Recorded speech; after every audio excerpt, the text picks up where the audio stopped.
स्वराज मराठीमध्ये आपलं स्वागत आहे। सर्वसामान्यांचा आवाज, निर्भीड, बेधडक, स्वराज मराठी।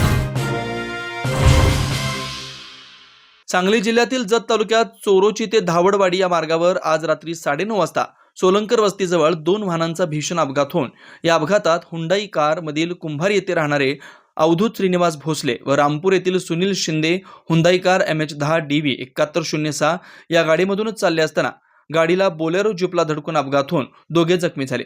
दुसरी गाडी बोलेरो जीप MH10 CA 8726 मधील अन्सर जाफर शेख राहणार जत व इतर एकूण 5 जण जखमी झालेत। अपघात इतका भीषण होता की आजूबाजूच्या वस्तीवरील सर्वजण घटनास्थळी धावत येऊन यातील सर्व जखमींना सेवा सदन व शासकीय रुग्णालय मिरज येथे पाठवण्यात आले। जत ग्रामीण पोलीस यामध्ये अधिक तपास करत आहेत।